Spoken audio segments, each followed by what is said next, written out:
Plus பக்கங்கள். Hi friends, இது மாலிகாவின் கேளுங்க கதை கேளுங்க. மானஸ் எழுதிய வானவில் நெஞ்சங்கள், அத்தியாயம் 109. பைக்கை தன் வீட்டின் முன் நிறுத்திவிட்டு கதவை திறந்து கொண்டு உள்ளே நுழைந்த முரளியின் மனதில் எரிமலை பொங்கிக் கொண்டு இருந்தது. தியாகராஜன் பேசிய வார்த்தைகள் எல்லாம் அவன் காதில் ஈயத்தை காய்ச்சி ஊற்றியதைப் போல் இருந்தது. யோசித்து கொண்டே நடந்தவனின் காலில் ஏதோ மிருதுவாக தட்டுப்பட குனிந்து பார்த்தான். அவன் முழங்கால்களுக்கு குறைவான உயரத்தில் இருந்த அன்விதா அவன் கால்களை கட்டி கொண்டு நிமிர்ந்து அவன் முகத்தை பார்த்து கொண்டிருந்தாள். அவளை கண்டதும் ஒரு நொடி அனைத்தும் மறக்க அப்படியே அவளை தூக்கி கொண்டான். அவன் இரு கன்னங்களிலும் முத்தம் வைத்தவள், பெப்பா ஒளிஞ்சிக்கலாம் என்றாள். பெரியப்பா ஒளிஞ்சிக்கலாம் என்பதை தன் மழலையில் அவள் கூறியதை கேட்டு அவன் இதழ் புன்னகையில் வளைந்தது. சீக்கம் சீக்கம் என்றாள்.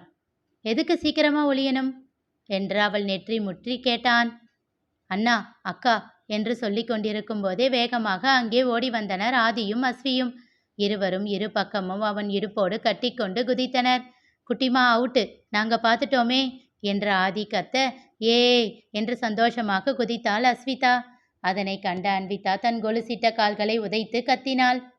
குட்டி கத்திரிக்காயை பாரு, இந்த சின்ன வயசுலயே இவளுக்கு எவ்வளவு கோபம் வருது என்றாள் நித்யா. அங்கே அமர்ந்து பூண்டை உரித்து கொண்டிருந்தவள் இவர்கள் செய்த கூத்தை பார்த்து கூறினாள். அன்விதாவின் கன்னம் பிடித்து அழுத்தமாக முத்தமிட்ட முரளி கூறினான், இது பத்மநாபன் சார் குணம்.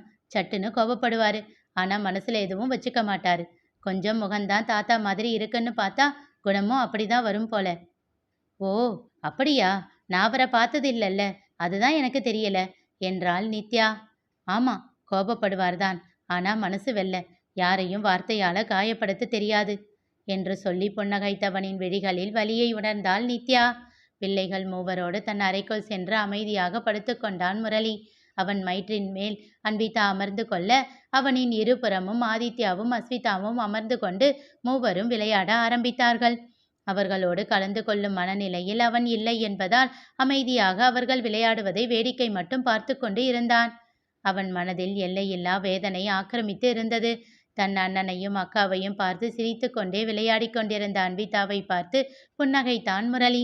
இவளைப் போலவே இருந்திருக்கலாம், எந்த கஷ்டமும் இருந்திருக்காது என்று எண்ணி அவனின் விழிகள் கலங்க துடிக்க அவசரமாக இமைகளை மூடி அடக்கி கொண்டான்.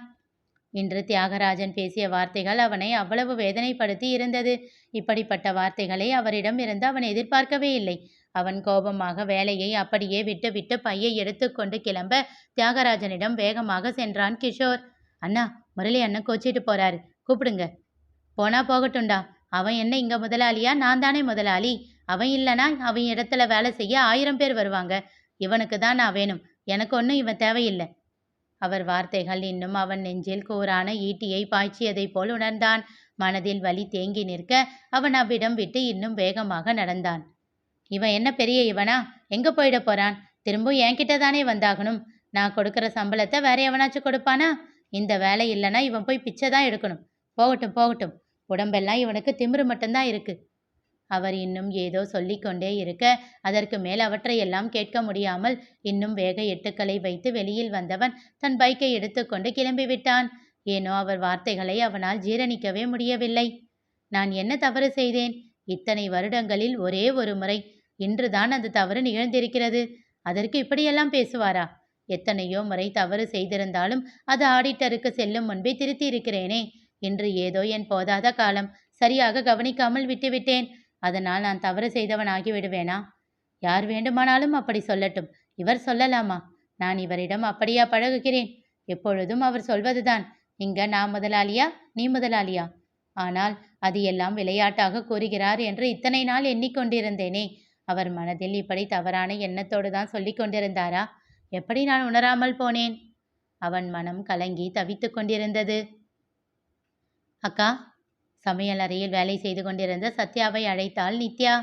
என்னடி, என்ன பண்ணிக்கிட்டு இருக்கீங்க? இஞ்சி ஊறுகாய் கலந்துக்கிட்டு இருக்கேன். நான் பார்த்துக்கிறேன் அக்கா, நீங்க போறீங்களா? மாமா வந்துட்டாரு. ஆச்சரியமாக பார்த்தவள், என்ன அதுக்குள்ள வந்துட்டாரு? இன்னைக்கு நைட்டு வர லேட் ஆகும்னு சொன்னாரே என்று கேட்டாள். தெரியலக்கா. சரி பரவாயில்ல விடு, நீ போய் நான் சொன்ன வேலையை பாரு. ஒரு 5 நிமிஷம்தான், இது முடிஞ்சிடும், அப்புறமா நான் போறேன். அக்கா.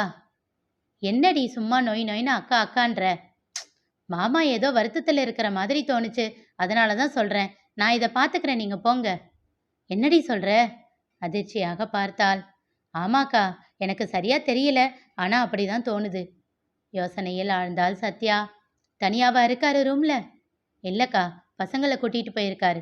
அப்போ விடு, கொஞ்ச நேரம் அவங்க கூட இருந்தா சரியாகிடுவாரு. அப்புறமா நான் பேசுறேன். சரிக்கா என்று விட்டு வந்து மீண்டும் பூண்டை உரிக்க ஆரம்பித்தாள் நித்யா. சத்யா வேலைகளை முடித்துவிட்டு வந்து டைனிங் டேபிளில் அமர அவள் செல்போன் ஒலித்தது. எடுத்து யார் என்று பார்த்தாள். கோபி அழைத்திருந்தான். இவன் எதற்கு அழைக்கிறான் என்று யோசித்தவாறே அழைப்பை ஏற்றாள். பங்கில் நிகழ்ந்ததை அவளிடம் கூறினான் கோபி. அவன் கூறியதை கேட்டுவிட்டு அமைதியாக அழைப்பை துண்டித்தாள் சத்யா. என்ன ஆச்சுக்கா என்றாள் நித்யா.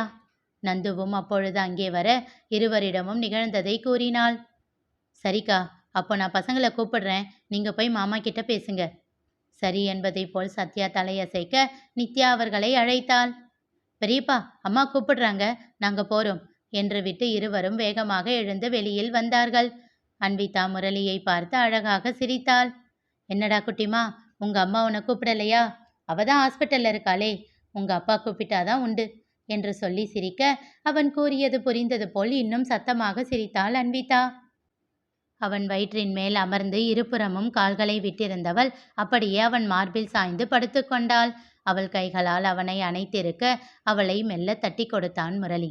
அவளுக்கு கண்கள் சொருக ஆரம்பித்தது. அப்பொழுது நந்து வந்தான்.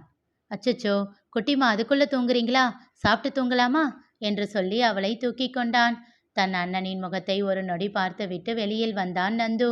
அவன் தோளில் சாய்ந்து உறங்க தயாராகி இருந்தாள் அன்விதா. பாப்பா, மம்மு சாப்பிடாமலேயே தூங்க போறீங்களா? கொஞ்சம் இருங்க, சாப்பிட்டு அப்புறமா தூங்குவீங்களாம் என்று கொஞ்சியவாறே அவனிடம் இருந்து குழந்தையை வாங்கி கொண்டாள் நித்யா. அதற்குள் சத்யா இட்லியில் பால் விட்டு நன்றாக பிசைந்து எடுத்து வர அவளிடம் இருந்து வாங்கி அன்விதாவிற்கு ஊட்ட ஆரம்பித்தாள் நித்யா.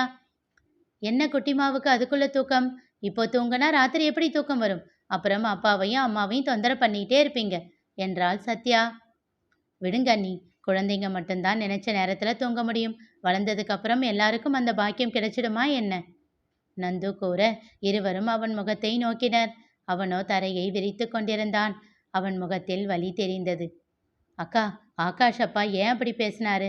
அவர் பேசினது மாமாவுக்கு எவ்வளவு வருத்தமா இருந்திருக்கும் என்றாள் நித்யா வேதனையோடு. அண்ணி, அவர் பேசின வார்த்தைகள் அண்ணனை பாதிச்சிருக்காது. இதெல்லாம் ஒரு விஷயமா? இந்த மாதிரி அண்ணன் எவ்வளவோ வார்த்தைகளை கேட்டிருக்காரு. ஆனா பேசினது அவரன்றதுனால தான் அண்ணனுக்கு அவ்வளவு வருத்தம் என்றான் நந்து உடைந்த குரலில். விருப்பு வெறுப்பா மாறுறதும் வெறுப்பு விருப்பமா மாறுறதும் பெரிய விஷயம் இல்லை. மனுஷனோட மனநிலை எப்பவுமே மாறிக்கிட்டு தான் இருக்கும் அப்படின்னு உங்க அண்ணன் அடிக்கடி சொல்லுவாரு. ஆனா அவர் வாழ்க்கையில மட்டும் விருப்பு வெறுப்பா மாறுறது நிறைய நடக்கும் போல என்றாள் சத்யா விரக்தியாக. சொல்லும் போதே அவள் விழிகள் கலங்கின. அண்ணி, நீங்க அடிக்கடி கேட்பீங்கல்ல, எதுக்கு அண்ணனோட தூக்கத்துக்கு மட்டும் இவ்வளவு பிரச்சனை பண்றீங்க அப்படின்னு. நான் சின்ன வயசுல எல்லாம் அண்ணன் கூட தானே இருப்பேன். அப்போ ஒரு கடையில கணக்கு எழுதுவாரு அண்ணன். அங்க பின்னாடி பக்கம் ஒரு ஷெட்டு மாதிரி இருக்கும். அங்கதான் உட்காந்து அண்ணன் எழுதுவாரு. ஒரு தடவை அண்ணனுக்கு என்ன ஆச்சுன்னு தெரியல, எழுதிக்கிட்டே இருந்தவர் மூடி வச்சுட்டு அப்படியே கவிழ்ந்து படுத்துட்டாரு. 2 நிமிஷம் கூட இருக்காது. அந்த ஓனர் வந்து அண்ணனை அதுக்குள்ள திட்ட ஆரம்பிச்சிட்டாரு. இப்படி வியாபாரம் நடக்கிற இடத்துல தூங்கிக்கிட்டு இருந்தா எங்க வியாபாரம் நடக்கும்? உனக்கு தூங்குறதுக்கு தான் நாங்கள் சம்பளம் கொடுக்குறோமா? ஒழுங்கா கணக்கு எழுதுறதா இருந்தா எழுது, இல்லைன்னா இனிமேல் இங்கே வராது. ஏற்கனவே எனக்கு உன்ன மாதிரி சின்ன பையனை வேலைக்கு வைக்க இஷ்டமே இல்லை. சங்கரன் சார் சொன்னாருன்னு தான் வேலைக்கு வச்சேன். இப்படி தூங்கிக்கிட்டு இருந்தா என்ன அர்த்தம் அப்படின்னு 2 நிமிஷம் விடாம திட்டிட்டு போயிட்டாரு. அண்ணன் எதுவுமே பேசல. அமைதியா மறுபடியும் வேலையை பார்க்க ஆரம்பிச்சிட்டாரு. அவர் முகத்தை பார்க்கவே பாவமா இருந்தது எனக்கு. இத்தனைக்கும் அது கடை கூட இல்லை. முன்னாடி கடை, பின்னாடி குடோன், அதுக்கப்புறம்தான் அந்த இடம் இருக்கும். ஒரு 5 நிமிஷம் அவர் தூங்குறதுல என்ன ஆகிட போகுது?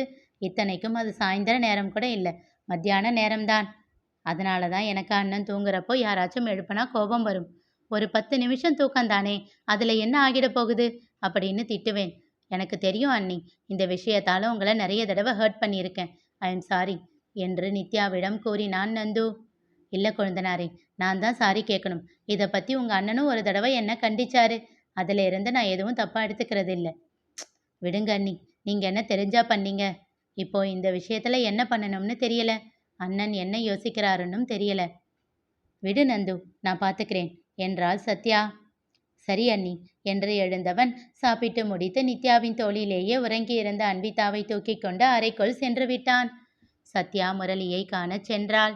அவனுக்கு எப்படி ஆறுதல் கூறுவது, என்ன சொல்வது என்று புரியாமல் அறைக்குள் நுழைய, அவனோ கைபேசியில் யாருடனோ பேசிக் கொண்டிருந்தான். அவன் பேசியதை கேட்டவள் திகைத்து நின்றாள். முரளி பேசியது என்ன? தெரிந்து கொள்ள தொடர்ந்து கேளுங்க, கதை கேளுங்க. மீண்டும் சந்திப்போம்.